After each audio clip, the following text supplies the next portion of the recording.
for the best and later for the rest. Right on.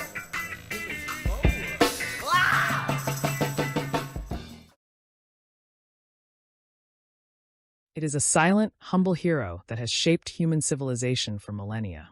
It's more than just twisted fibers. It's a testament to our ingenuity, our resilience, and our endless creativity.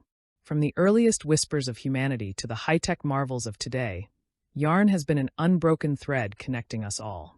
Join me on an incredible journey through time, unraveling the fascinating, often surprising, and deeply human history of yarn. We'll discover its primal beginnings, the natural wonders it sprang from, the tools that transformed it, the revolution it ignited, and its enduring spirit in our modern world. Imagine a world without fabric, without cordage, without even a simple knot. Necessity, as they say, is the mother of invention. The very first spinners did not possess sophisticated tools. They utilized what nature provided, their own two hands. Early humans likely sat, perhaps by a fire, patiently rolling fibers, possibly from plant stems or animal hair, between their fingers or even along their thighs, coaxing them into a continuous strand. This seemingly simple act of twisting was profoundly transformative, creating something stronger and more versatile than anything previously known. This innovation was not solely about crafting garments. It was fundamental to survival. Stronger cords enabled the creation of better tools, snares, and fishing lines, eventually leading to the ability to bind objects together, marking a significant leap in human capability. The origins of this fiber twisting technique are believed to have emerged independently across various cultures long before the Common Era. The timeline for this ancient practice continually extends further back into prehistory. Archaeologists have unearthed twisted fiber remnants in southern France dating an astonishing 50,000 to 40,000 BCE, indicating that human ancestors were creating yarn even before the famous cave paintings of Lascaux. Even older evidence points to plant microfibers found on stone tools in Germany from approximately 300,000 years ago, suggesting an even earlier use of fibers. Before we continue, it's probably time to introduce you to some terminology that you're going to want to know the meaning of the further along we go. Class is now in session.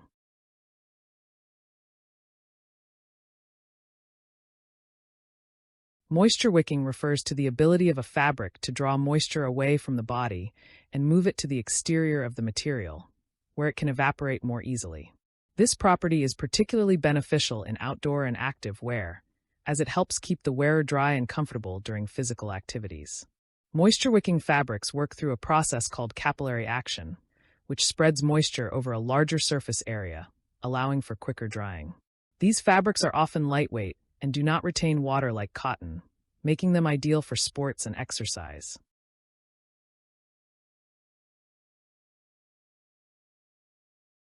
Beats refers to the process of preparing flax plants for fiber extraction. Flax stalks, after being pulled from the ground, are tied into beats, which are bundles.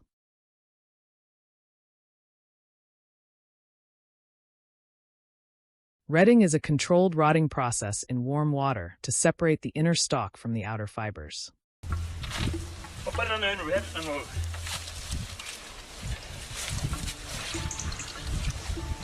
put it down and you put stones in the top of it to keep it down.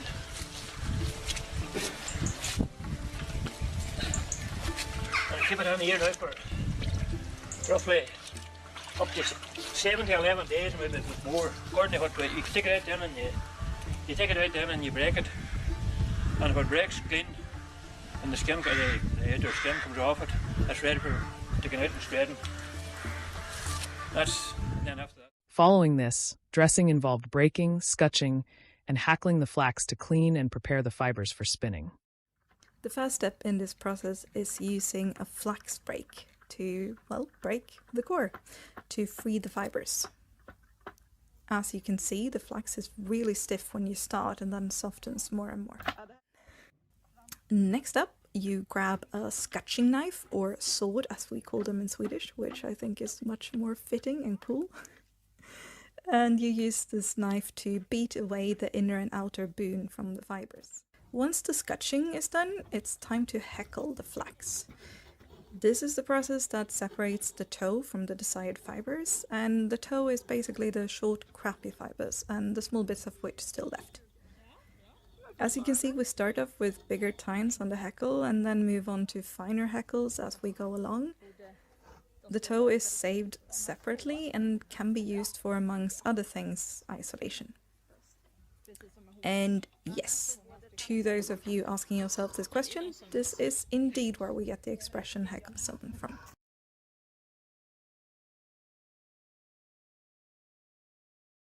Spinners often keep their fingers wet to prevent fuzziness, typically producing singles with an S twist, which are then boiled to set the twist and reduce fuzz.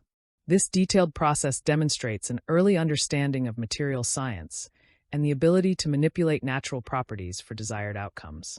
An S-twist refers to the direction of yarn twist, where the strands spiral upwards to the left, resembling the shape of the letter S when viewed from above. Wool is a protein-based fiber derived from the fleece of sheep. The wool was removed by shearing, ideally in one piece, avoiding second cuts that yield shorter, harder-to-spin fibers. Primitive breeds like the Scottish Soay sheep required plucking rather than shearing. After shearing, the wool underwent a rigorous cleaning process called scouring, traditionally using scalding water and urine to remove lanolin and dirt, though later methods involved washing soda or soap. The cleaned wool was then carded or combed to disentangle and align the fibers. The ability to process wool for various climates, from thick insulating fabrics to thinner weaves, highlights the adaptive nature of ancient textile production. Cotton is a soft, fluffy staple fiber from the Gossypium plant that was independently domesticated in both the Old and New Worlds. The longest staple cottons, such as Egyptian varieties, were favored for spinning the finest threads. Early evidence of cotton in the Near East dates back 7,200 years, predating known domestication in the Indus Valley by 2 millennia, suggesting ancient trans-regional trade networks. A significant breakthrough arrived between 500 and 1000 CE with the invention of the spinning wheel, likely in India or the Middle East. This innovation mechanized the process by mounting the spindle horizontally and connecting it to a large, hand-driven wheel. The great wheel, an early type, required the spinner to hold the fiber in one hand and slowly turn the wheel with the other, walking backward to draw out and twist the wool, then forward to wind it onto the spindle. While excellent for soft, fuzzy wools, it struggled to produce the strong, smooth yarns needed for weaving. The introduction of the foot treadle in 1533, possibly in Brunswick, revolutionized spinning by freeing both hands, allowing for continuous operation while sitting. This led to the Saxony wheel, which also incorporated a flyer mechanism, a device that simultaneously twists the yarn and winds it onto a bobbin, dramatically speeding up production. The Industrial Revolution, beginning in the late 18th century, marked the most dramatic shift in textile production. Yarn shortages fueled a period of intense innovation. James Hargreaves' invention of the spinning jenny in 1764 or 1765 was a pivotal moment, allowing a single operator to spin multiple threads simultaneously, greatly increasing output. Richard Arkwright's water frame, 1771, further revolutionized the industry by using water wheels to power looms for cotton cloth production, laying the groundwork for the factory system. I'm standing next to a machine called a water frame. It was created by the famous English inventor Richard Arkwright, this model's from the 1780s, to spin cotton into yarn. Though it looks fairly complex, it really isn't.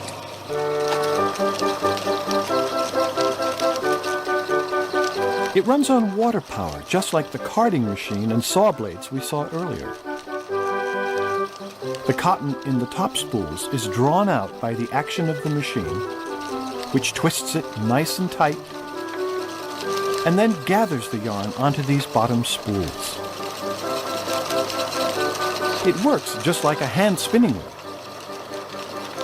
96 of them, actually. So it's little wonder that spinning by machine would eventually make spinning by hand obsolete.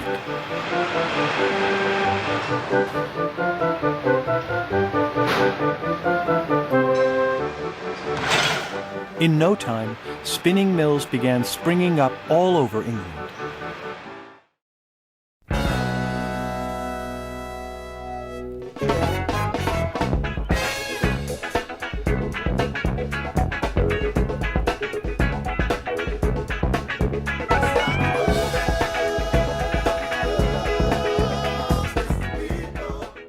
Samuel Crompton's spinning mule, 1779, combined the best features of the spinning jenny and the water frame, creating a machine that produced finer, stronger yarns with exceptional precision and greater productivity. Later, Richard Roberts' self-acting spinning mule, early 1820s, automated many processes, eliminating manual intervention and further boosting output.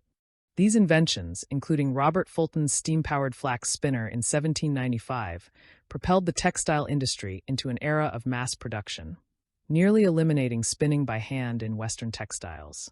The transition from individual craft to mechanized factory production, while boosting efficiency, also had profound social implications, transforming labor and urban landscapes.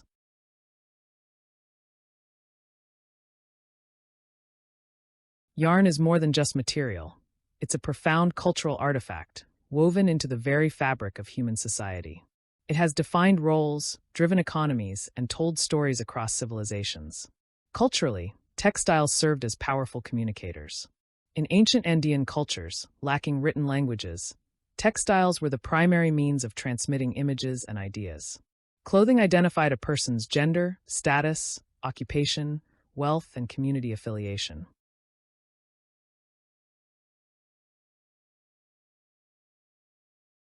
The 20th century ushered in a new era of textile innovation with the development of synthetic fibers, driven by the desire to create materials that improved upon natural limitations or offered cheaper manufacturing.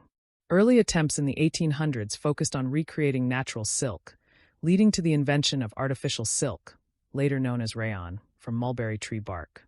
Rayon, known for its softness, moisture absorption, and dyeability, became widely popular.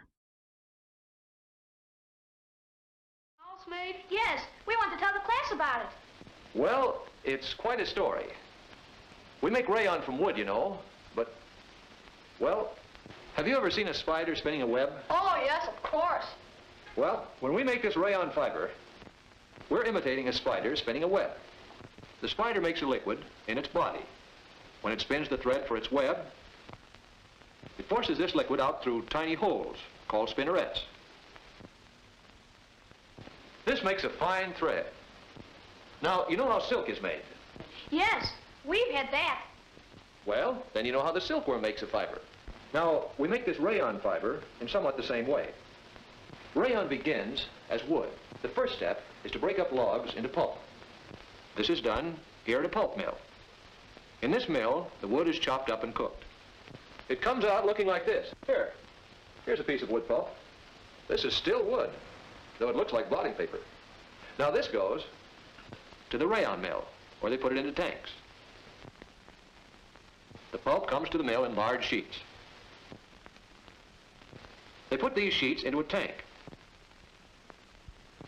Then they fill the tank with a chemical. After the pulp is soaked in this bath for a while, they squeeze out some of the chemical, and it's ready for the next step. They take it out and drop it down through a hole to the floor below. The pulp drops right down into a shredding machine. This machine breaks it up into small pieces.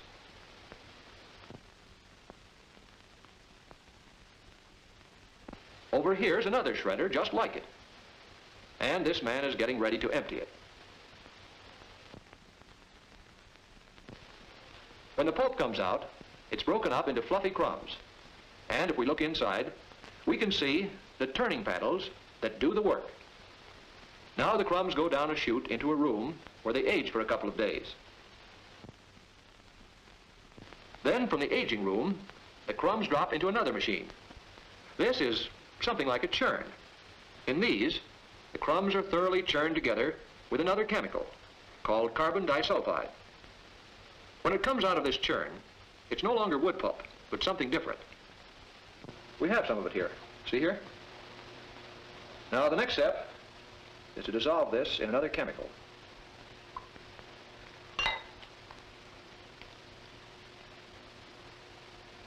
quickly becomes a thick liquid like this.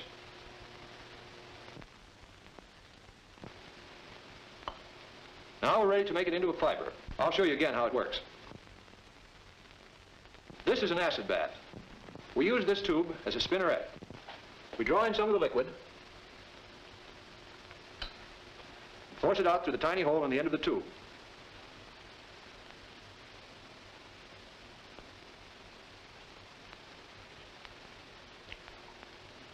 The acid hardens it, and here's our rayon fiber. Now in the mill, they do the same thing on this spinning machine. This machine has many spinnerets. He's lifting up one of them now. This is the spinneret. And if we look closely at the end of it, we see it has many tiny holes with liquid oozing out of them. Now he's putting the spinneret down into the acid bath. And here's the fiber forming. The liquid is forced out through the holes in the spinneret to form these filaments. The filaments are drawn together into a single fiber. And this is twisted into a strand of rayon yarn.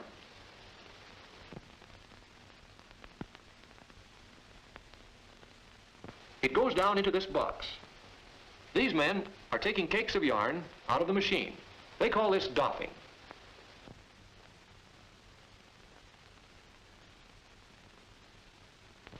Whenever enough yarn has been wound into a box, they open it up and take out the cake. A full cake of rayon yarn, ready to be washed and dried and woven into cloth.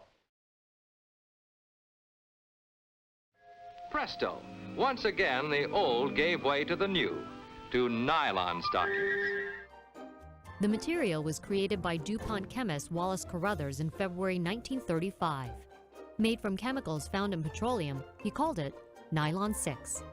By a miracle of modern science, such commonplace things as coal, water, and air have been transformed into threads more elastic than silk. But Carruthers' creation wouldn't be seen by the public until October 27, 1938. That's when DuPont unveiled nylon hosiery to thousands of middle-class women in New York City.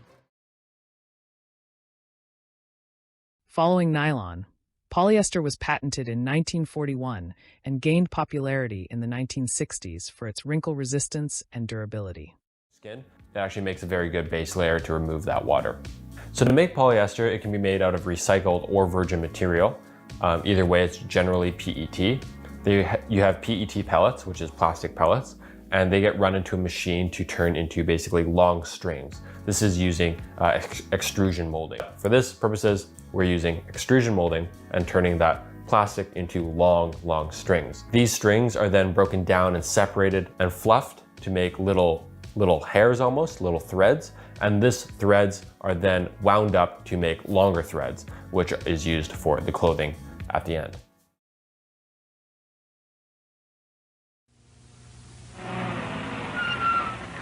When a girdle loses its shape, it can't help yours. But every Playtex Lycra girdle keeps its fit, keeps its shape, and yours. Playtex uses Lycra plus a light spin of nylon to control the stretch, keep the fit comfortably. Every Playtex Lycra girdle keeps its shape, and yours, comfortably. Playtex Lycra girdles, now in new shorty length, too. All right, now for the science here. We go back to the 1950s and the DuPont company.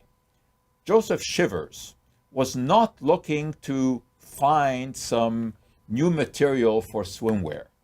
He was looking to find an alternate material for women's girdles, which in those days were made of rubber, but rubber was in short supply. So they needed something that was stretchy and that would revert back to its original shape. Now, the DuPont company already had a history of working with giant molecules, so-called polymers. And these polymers, things like nylon and polyester, had already become mainstays of the industry. But now the question was building some kind of a molecule that could stretch and bounce back to its original shape. And Joseph Shivers, working under the directorship of William Charge at DuPont, came up with what we call a block copolymer. These are giant molecules made up of alternating blocks, some of which are very flexible and some are more rigid. Anyway, that's the secret behind spandex. Modern yarn production is characterized by a strategic integration of advanced technologies and a growing focus on sustainability. The factory floor is no longer solely mechanical. It is a digitally connected, sensor-enabled, data-driven environment. Automation has replaced many repetitive tasks, allowing professionals to focus on quality and efficiency. Auto-doffing mechanisms, for example, remove full bobbins without halting production, reducing downtime and increasing productivity. In carding and drawing, automation ensures uniform fiber alignment, reducing variations in yarn strength and thickness. High-speed ring frames with servomotors and centralized monitoring systems enhance accuracy, while real-time sensors detect imperfections in winding, triggering corrective actions and minimizing waste. Robotic arms handle packaging and labeling, ensuring error-free transitions to logistics. Real-time data from smart sensors tracks critical parameters like spindle speed, yarn tension, and power usage, enabling early deviation detection and automatic machine adjustments. This digital transformation results in a faster, more efficient, and predictable end-to-end system. Sustainability has become a critical imperative in modern yarn manufacturing, driven by consumer consciousness and brand demands for responsibly produced yarns. Next-generation spinning machines are engineered for lower energy consumption and higher outputs, with compact and air-jet spinning systems reducing waste and noise. Advanced humidification systems dynamically adjust moisture levels, conserving water, and some plants are adopting waterless fiber processing and dyeing techniques, especially for synthetic and recycled yarns. Automation also supports circularity, with image recognition and spectral analysis machines precisely segregating waste fibers for high-quality recycled yarns, fostering closed-loop manufacturing. Digital twin technology and simulation tools allow manufacturers to model production environments virtually, optimizing setups before physical changes, reducing costs, and improving responsiveness to market demands. Despite the advancements in industrial production, a significant resurgence of interest in hand spinning has occurred in the 20th and 21st centuries. This revival, championed by figures like Mahatma Gandhi who promoted spinning as a spiritual activity and a means of independence, reflects a desire for artistic and personal expression. Crafters appreciate the control over yarn quality and color that hand spinning and hand dyeing provide, creating unique, warm, and beautiful yarns unmatched by mass production. This renewed interest highlights a deep human connection to the tactile and creative process of making something with your own two hands, a return to the roots of an ancient craft in a hypermodern world. The journey of yarn is not merely a linear progression of technology, but a dynamic interplay between efficiency and artistry, global trade and local craft, reflecting humanity's continuous evolution. From a simple twist of fiber between ancient fingers to the complex dance of machines in a modern factory, the history of yarn is truly a history of humanity. It's a story of survival, innovation, artistry, and connection. The journey of yarn, stretching back tens of thousands of years, reveals a remarkable continuity in human ingenuity and adaptation.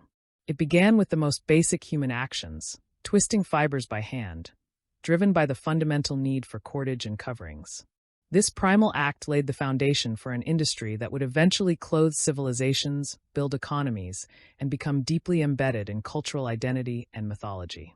The evolution of tools, from the drop spindle to the spinning wheel, and then to the revolutionary machines of the industrial age, consistently aimed to enhance efficiency and output, transforming production from individual households to massive factories. This progress, while bringing unprecedented abundance, also brought significant social challenges, including harsh labor conditions and the displacement of traditional crafts. And yarn continues its dynamic evolution, with synthetic fibers offering new properties and applications, and modern manufacturing embracing automation and sustainability. Yet, amidst this technological advancement, there is a profound resurgence of appreciation for the slow, deliberate craft of hand spinning, a testament to the enduring human desire for connection to process and creation. The story of yarn is a powerful reminder that even the most commonplace objects carry a rich, complex history, reflecting humanity's relentless drive to create, adapt, and express. It is a narrative that continues to unfold, an unbroken thread weaving together our past, present, and future. Thank you for joining me on this journey of world history and the threads that brought it together. Hit that subscribe button for even more fascinating looks at our world.